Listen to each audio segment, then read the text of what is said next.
And it's my pleasure to introduce Boyan Angelov. Hi, Boyan. Sorry to keep you waiting.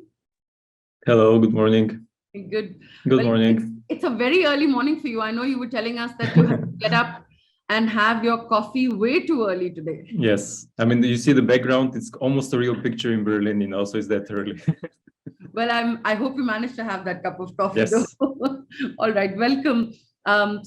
We were having a quick chat with Boyan yesterday. I think it was yesterday, the team. Yeah. Just before the conference, and I asked him, I said, so is there something interesting or different or fun that I can say about you which is not in your bio? And he told me two things. One was that he started out, he's a biologist, he does bioinformatics, and he started out with an internship at the German space agency. So we have a connection here to space again. And the other thing he said, which I have to say that a lot of people I know have the same problem, that he hated math when he was growing up. And now, I mean, as they say never, and you land up with more of math as it is. Boyan's going to be speaking about elements of data strategy, ensuring value delivery for data products. He's a CTO and data strategist with a decade of experience in various academic and business fields, such as bioinformatics, clinical trials, HR tech, legal tech, and management consulting. His AI scientific contributions focus on applying XAI methods to spatial ecological data. He is the author of O'Reilly's Python and R for the Modern Data Scientist and the upcoming Elements of Data Strategy books. One last thing I'll just add. So I was telling everyone, I'm sorry, I'm just terribly with a lot of medicines I'm having. Dry throat. So I was watching everyone's videos at 4:30 in the morning, all the speakers. I was trying to find some YouTube videos. And I found one of yours from December 2017 called Optimal Tools for ML and AI. And there's something very interesting. The only thing that I kind of held on to was you said that you must know Python if you don't want your data engineering teams to hate you. Yeah, that's correct. For this crowd, of course. All yours, Boyan, please take it away. And we will take questions through a link, and Siddharth will then share them with you. All yours. Excellent. Yeah, thank you. It's a pleasure. I mean, those stories are important. I think also the fact that I didn't like math and I was a biologist, I think it's a good story because I think there's a lot of aspiring data scientists. You can come from any background, if you have the right thinking and the motivation, I think you can do everything you want. And I still don't like math too much, but actually I became better at this. But let me share the screen and we can get started. All right. I think now you should be able to see my screen, correct? Yeah? Yes, sir. Okay. So, this topic, data strategy, when you hear the words data strategy, a lot of people can roll their eyes. And to be honest, you shouldn't, I'm also a technical person by training. And when I hear the word strategy, I always immediately think about some business consultants coming up, talking about fancy business terms, and actually nothing gets done, So I approached this topic with a lot of skepticism when I became a data strategist. And this is a bit of a non-technical topic. I think every data scientist or data engineer should know a few things about the topic, especially as you go more into management or you need to oversee a bit larger projects. I think it applies equally to startups and large organizations. I think everybody needs to create a data strategy, but I will explain first what those topics are. So I have one slide about myself. I know I got a long introduction, but this slide actually contains some of the links. I think, so I had this title, the title of data strategist, for several years. So I have to explain all the time what that means. It's a very new title. I'll get a bit into the skills of what it is. And of course, this talk is based on my second book, which is, you can already get, I mean, you can reach out to me, you can get a copy for free. Otherwise, I have papers in ecology, and I really come from a machine learning data science world, but I still think equally this topic applies to a lot of data engineers. But one of the most important things is actually defining things. I think it's super important to be specific when you mention things in a business environment. So the subtitle contains two words which are a bit vague, and one of them is data product, and the second one is value. So data product, it's a kind of a fancy new word, because I think nowadays companies realize it's just not enough to have a lot of data. If this data doesn't get used, it doesn't basically matter. This is actually my experience. I mean, when I started as a data scientist, all of my leaders, teammates, many people around me were talking, oh, we have gigabytes, terabytes of data, we can do anything that you want. But then as the years progress, here in Germany especially, we realized, because we're a bit lagging behind the US in a lot of things, we realized that it's not enough to have a lot of data. You have to do a lot of other things, and sometimes small data sets can be way much more important. So this is why people started to think, let's not use the word data that much, but talk about data assets. And in the way I define data assets, it's kind of a combination between me and what other people talk about, is combining the data with the use case. Because data in itself, it might sound a bit controversial, but it doesn't have any absolute value. It only has relative value. If you use it, only then it becomes important. And I would even call it a data liability sometimes, because even if you don't use the data, you still have to manage it. So you have to have your databases running. Somebody has to clean it. So it actually becomes a problem. It's not just like laying somewhere. The other thing is, even if you have like the best algorithm, and this has happened to me personally as a data scientist, you spend so much time on really good infrastructure, on good data science. It's really pointless if you don't have good data. Everybody, I think, has heard garbage in, garbage out, and this is kind of what I mean here. But even so, that's really now we get what I have seen in a lot of companies here in Germany. Even if you have good data and good data science, still you might have working on the wrong use case. And the analogy I use is like you are digging a perfect hole in the wrong yard. And this is the worst that can happen. I have seen really smart people with good data building nice things, but those things are not used. So actually, that's the worst that can happen. It's very frustrating, especially as a consultant. I saw this a lot. So this is kind of the difference between thinking in projects versus thinking in products. I think as a data scientist, your job is very defined by the value that you produce. And I think I can tell you at the beginning, maybe 10 years ago, a lot of us were hired because of everybody thought we were some kind of geniuses. And it's enough to hire a data scientist, but companies realized, those people are not bringing any value. So nowadays, I think it's even more important to be very pragmatic, and organizations are very focused on you actually producing something which brings money. And this is very, very hard, because also measuring the value is extremely hard. How do you measure the monetary value of your data science project? It's a big, big topic. So today I'll be showing you some certain things that help you with this. And here on the diagram, you can see that I think people who think about products, they have a more direct route to value. While if you think about projects, which is kind of like operational, you might not get to value very quickly. I don't want to talk too much about the current state, but still I need to mention why the situation is a bit dire. I mean, I'm sorry if it sounds a bit negative, but I think it shows us there's so much space for innovation and improvement. So this is a graph from McKinsey. It's like 2018, I think, so it's already a bit old, but very relevant. So the size of those dots shows you the amount of AI in production. And on the left-hand side, you see different industries like telecommunications, retail. And on the upper axis, you get like different domains like computer vision, natural language processing. And you see most of the circles are pretty low, right? I mean, there's some stuff, for example, like in high technology companies, these, of course, Google, Amazon. I mean, you have a lot of machine learning adoption.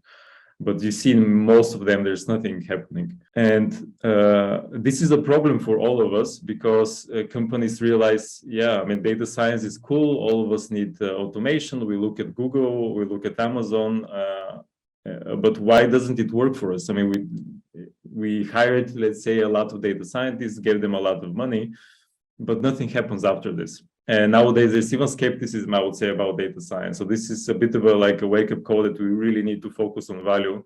And this is really not easy. I think this is for us as technical people. We need to learn some other things, and specifically strategy. And data strategy, again, what I mentioned before, it's not enough to hire data scientists. You need all kinds of other stuff. There's technical things that you need, like, you heard the words MLOps, DevOps, you need like data architecture. And these are very hard things to do. You also have like a bit more project management topics like governance, operations. So there's like a ton of things. And when I started out, there was just too much for me to handle. I didn't know like how do you put all those pieces together. And I read everything I could about data strategy. And you can go to this link. This is like a small workshop that contains all the elements, because I thought theoretically you should be able to do a data strategy in maybe several hours. It's a bit ambitious, I know, because I think to be really exhaustive you do need maybe several weeks. But feel free to check this workshop out if you really want like a quick win. But to be honest, like data strategy itself is very, it's a longer process. Another thing is who does a data strategy, and I have this weird title, data strategist. I have heard it at McKinsey, they call us data translators. So people who talk between business and technology. In Amazon, I talked to some people in the US, they call them data program managers. So there's really different titles, but this is kind of the non-technical unicorn type of person who knows all those topics. And perhaps me, because I came from biology, I always was a bit of a odd person in data science. So for me, it was relatively easy to be more like a jack of all trades. I mean, I had like a more like T-shaped distribution, right? And there's like several skill areas which I put here. Data, I mean, obviously this is the domain knowledge that most of us have, like data science, engineering, communication. These are of course clear. Also the soft skills, but the like really missing piece is the systems thinking one. I have one slide explaining what systems thinking is, but we can go a bit later into that one. But you kind of have to be at the same time both a technical and a business person. And that's very, very hard. I would say it takes a lot of time, but as a data scientist, you really have to have at least certain percentage of this in you. You could be 80% technical, 20% business. It depends for you. I always thought myself as really 50-50. That's really what my goal was.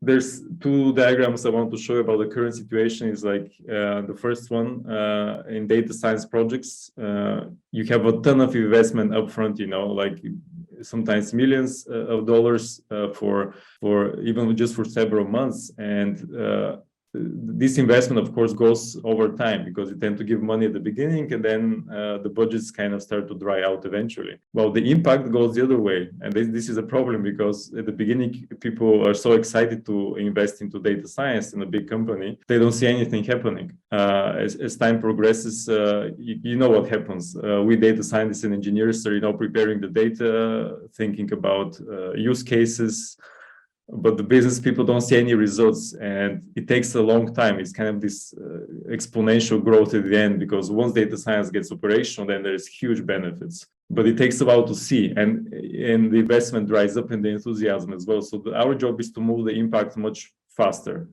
if possible. But there's a danger into this, what I have seen. A lot of us have this disease, which I call Pilotitis, and this is disease of doing pilot projects.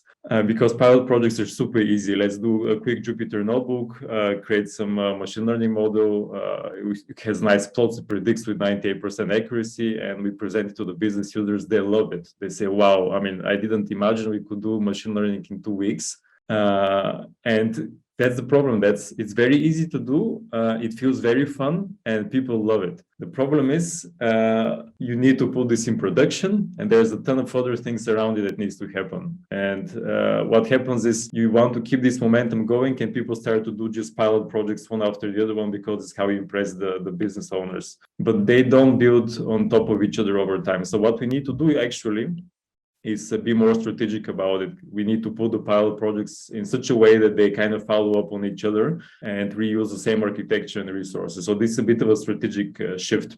And this is one slide about another important word, which is StratOps. Basically, a strategy, it's not a PowerPoint slide deck. I have seen this in big consulting companies. You make like a nice plan, you give it, and then you disappear. No, strategy has to be always adjusted. Everything you decide to do, you need to always question yourself. And this is very important in my approach. And now let's go into the meat of data strategy. It contains basically 3 phases. Like all of them are not by design, but by accident start with D. So I have heard the idea that maybe I call it a 3D model.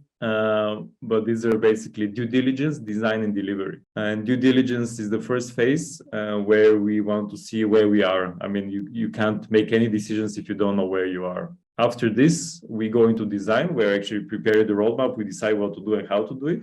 And at the end, we need to deliver. And the delivery is where actually the value generation happens.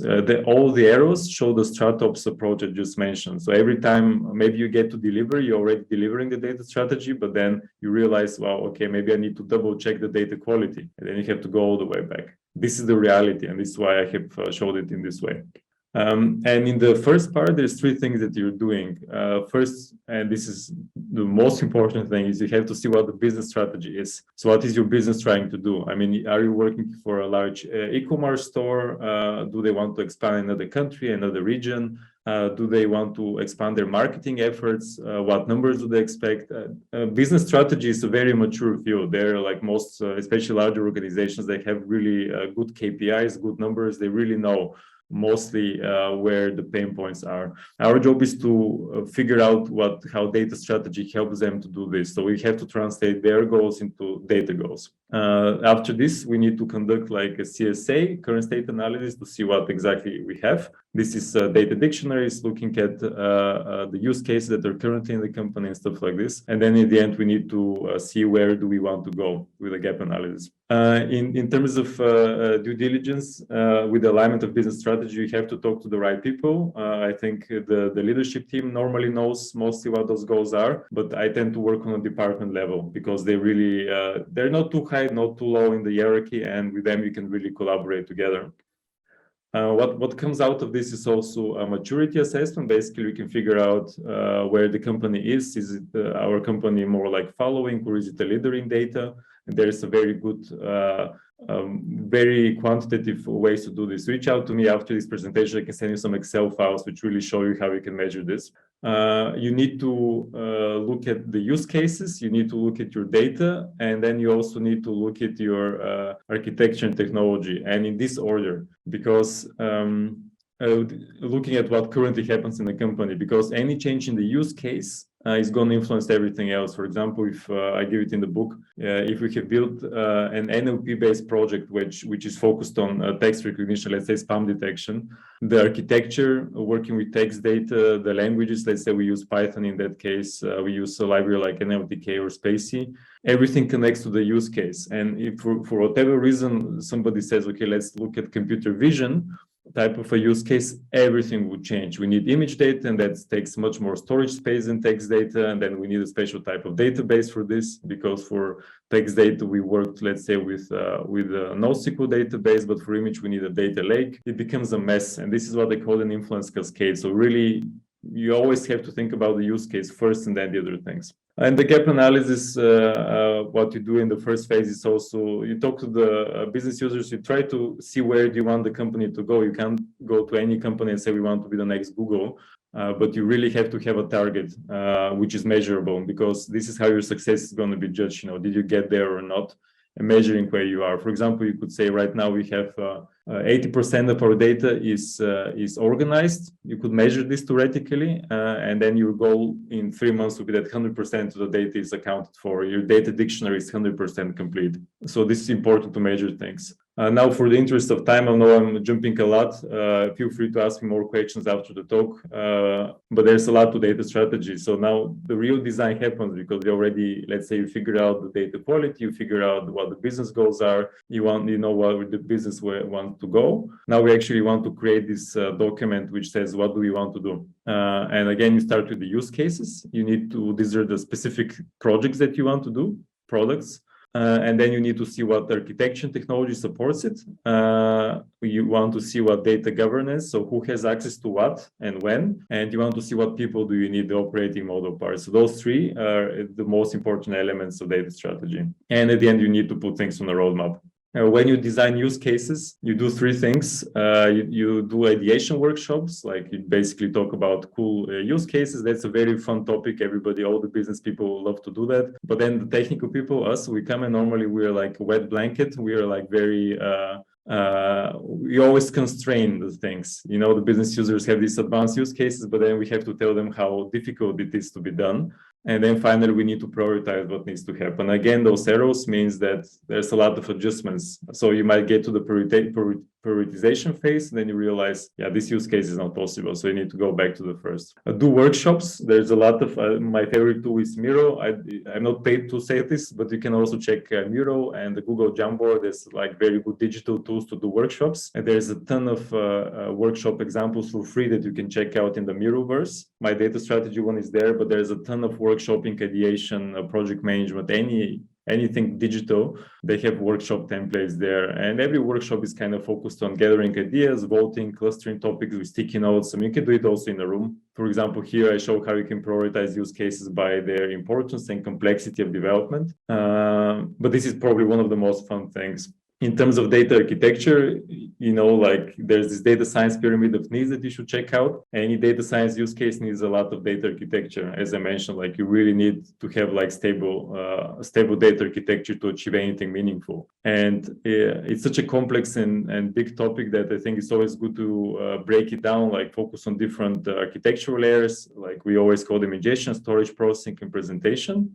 So this is how we can really try to focus on the delivery, not on the fancy words. Everybody wants to hear Databricks and data lakehouses, Lambda, but it's more important to focus on actually what you want to do with this technology. Data governance is it's a topic where you need to focus a bit on data access, who has access to what, and it's a bit of a balance that you see here. You don't want to be too restrictive, but you want to give some permissions also to for data scientists to be productive. This is the operating model. I don't want to talk too much about this. There's so many resources. Basically, this is how your data team is structured. There's like embedded, centralized teams. There's like distributed teams. It really depends on the company. The road mapping, basically, you can just do even a simple thing like a bullseye diagram where you say, these are the things we do now, next, and later. And yeah, finally, the final part, because I think I'm running out of time, quickly I want to mention the delivery part. And this is where the rubber meets the road. What we have designed here, the architecture, the use cases, the governance, we need to make sure that this is being used in the organization. And this is where things start to be complicated. And this is where the value generation works out. And from my impression, there's different, we are kind of in Germany, we are this jump between strategy and value, we are kind of in a boat, so it's not very efficient. So we're just trying to be very slow. But if you start to use methods like Agile and Lean, you kind of start to go into the ship or a bridge type of efficiency. So you can really jump very quickly. And these are the two things that that are super useful for delivering a data strategy, Lean and Agile. And I have some slides. I think I can. You can have a look at them later. These are super important topics in how we deliver the data strategy at the end. And there's really amazing books which I want to mention. These are my closing thoughts now.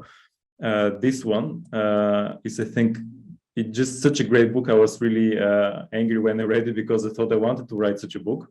And this is Agile Data by Harvinder Atwal. He works in UK as Chief Data Officer. Wonderful books, and he talks a lot about Lean and Agile, and I prefer to just shout him out. So read his book. I don't think I ever could write a book on that topic as good as him. And there's a few other books which I can recommend here. But I think now I would like to conclude this. I hope it was useful. So I'm open to any questions that you might have. We have 3 questions for you. So I'll just start with the first. Someone has asked that data strategy is a process of converting company strategies into data strategies. How much role do you think experience plays in that? It's a huge role, I would say. And converting business strategy to that, yes, it's. I would say they need to go. There's 2 separate things, to be honest. Like I wouldn't say you have to convert everything because they are very different. I mean, your business strategy is really gonna sound very different. So I think they really need to go hand in hand. I think any digital company, the data strategy is kind of at the core of the IT strategy. The IT strategy is at the core of the business strategy. It's like several, like these Russian dolls that you have one inside of the other one. But to build such a thing, experience plays a huge role. But you can compensate for this if you have the right thinking, which I think the previous talk, which I also heard, like there was a lot of focus on this. There's one slide you can have a look here about systems thinking. I'm going to have a lot of articles on this. And this is, you can compensate for experience. This is what I did basically by doing this. Like you can look, there's this missing the forest for the trees. I think the Americans like to say. And if you're very good at looking at the tree and the forest at the same time, so looking at the big data strategy picture and talking to the C-level people, but at the same time writing Python, you can compensate for the lack of experience. Ideally, you have both, of course, but that would be my answer, yeah. All right, this one, I think, I don't know if you'll agree even with probably the premise, but do you think that business and research can coexist? The person who's asking the questions says that it's difficult for them to coexist, and can data strategy help achieve this? So definitely, I think two parts. It has to coexist, because any advanced things, they come from research. You know, like anything that you really want to push the envelope comes from research. At some point, you run out of low-hanging fruits in your company, and you do need to go deeper.